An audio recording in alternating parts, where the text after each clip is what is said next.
So hi, I'm Rishi Udit and today we will talk about a very popular research topic. So I have basically uploaded this one playlist which is complete research in minutes, wherein I have uploaded many videos जो कि बहुत ही short and crisp हैं. तो research के basically मैंने सभी single topics उठाए हैं और उन पर बहुत छोटी छोटी videos डाली हैं 2-3 मिनट की, जो कि very easy to understand and quick to go through हैं. तो आप फटाफट से जाइए और इस प्लेलिस्ट को चेकआउट कीजिए, एक ही दिन में पूरा रिसर्च कंप्लीट हो जाएगा. सो फटाफट से आज की वीडियो स्टार्ट करते हैं.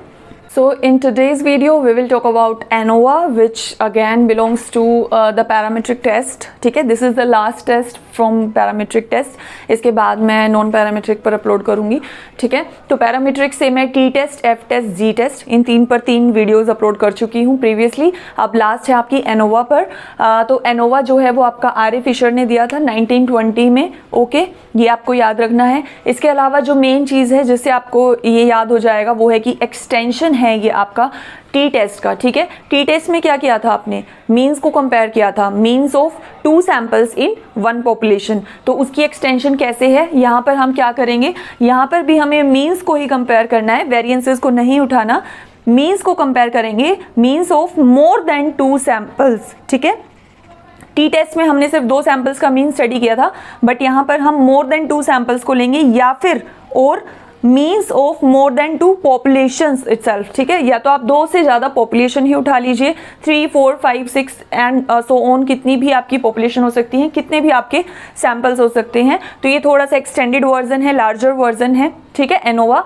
अब यहाँ पर एक और कैरेक्टरिस्टिक क्या आ जाती है कि आपका जो पॉपुलेशन वेरिएंस है वो आपका इक्वल होता है सैंपल वेरिएंस के. ठीक है, एफ टेस्ट और जी टेस्ट में सिर्फ आपको पॉपुलेशन वेरिएंस नोन था, टी टेस्ट में वो भी नहीं था. एनोवा में जो है वो आपका पॉपुलेशन और सैंपल वेरिएंस सिमिलर है, सेम है. ठीक है, अब एक और चीज़ क्या आ जाती है कि ऑब्जर्वेशंस यहाँ पर भी इंडिपेंडेंट रहेंगी. प्रीवियस वीडियोस अगर आपने देखी होगी तो मैंने आपको पहले भी बताया था कि ऑब्जर्वेशंस जो है सिर्फ टी टेस्ट में डिपेंडेंट है, अदरवाइज एफ टेस्ट, जी टेस्ट, एनोवा तीनों में ही क्या है, इंडिपेंडेंट रहेगी. डेटा आपका अगेन नॉर्मली डिस्ट्रीब्यूटेड रहेगा क्योंकि it belongs to the parametric test. Skewed distribution कहाँ होता है, नॉन पैरामीट्रिक में. ठीक है, तो पैरामीट्रिक में इसलिए डेटा नॉर्मली डिस्ट्रीब्यूटेड हो जाएगा. अब लास्ट चीज़ जो इंपॉर्टेंट चीज़ आपको एक और यहाँ पर समझनी है वो क्या है, इट्स टाइप्स. ठीक है, ये 3 तरह का होता है एनोवा. 3 स्केल्स पर हम स्टडी करते हैं, या तो आप इसे 1 वे स्टडी कर रहे हो, या आप इसे 2 वे स्टडी कर रहे हो, या आप इसे 3 वे स्टडी कर रहे हो. इसे 3 फैक्टर एनोवा भी बोला जाता है, 2 factor anova, 1 factor anova. Okay, तो फैक्टर यहाँ पर बेसिकली क्या है आपका, factor is the variable which you are studying. Okay, example के साथ मैं बताती हूँ. सपोज अगर आप 1 फैक्टर एनोवा समझ रहे हैं, 1 वे एनोवा समझ रहे हैं, तो यहाँ पर आप सिर्फ एक वेरिएबल को स्टडी कर रहे हैं which is your shoe brand. ठीक है, आप रेस की स्पीड को चेक कर रहे हैं. Okay, this is your research की रेस की स्पीड किस चीज़ से ज़्यादा आती है और किस चीज़ से कम आती है. तो सबसे पहले मैंने चेक किया शू ब्रांड. मैंने 2 लोगों को या 2 सैंपल्स को 2 अलग अलग शू ब्रांड्स दिए, एक को नाइकी दे दिया, एक को एडिडास दे दिया. अब मैं चेक कर रही हूँ कि दोनों में से किसकी स्पीड ज़्यादा आ रही है, कौन ज़्यादा जल्दी दौड़ लगा पा रहा है. ठीक है, तो यहाँ पर आप सिर्फ एक वेरिएबल को स्टडी कर रहे हो. Next is where you study 2 variables. Okay, 2 way anova, 2 factor anova. तो यहाँ पर आप एक ब्रांड को तो स्टडी कर ही कर रहे हो, साथ में आप एज को भी स्टडी कर रहे हो कि रनर की एज क्या है, वो 15 साल का बच्चा है या फिर 40 ईयर्स का अडल्ट है. ठीक है, उससे भी दोनों की जो स्पीड आएगी उस पर इम्पैक्ट आने वाला है.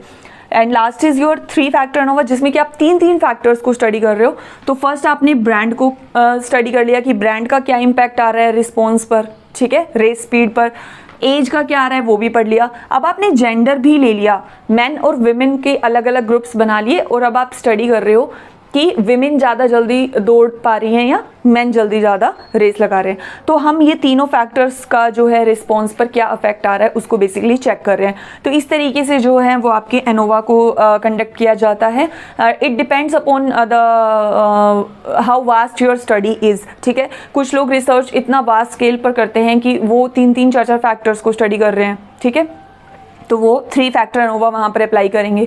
और अगर आपका थोड़ा सा सिंपल रिसर्च है, ज़्यादा कॉम्प्लिकेटेड नहीं है, तो आप 1 वे या 2 वे फैक्टर एनोवा भी लगा सकते हैं। सो आई होप एनोवा आपको क्लियर हो गया होगा।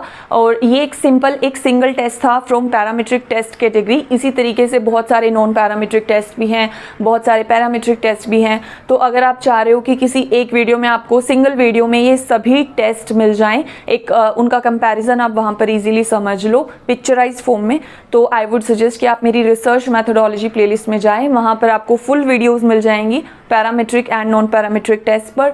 उनको एक बारी गो थ्रू कर लीजिए।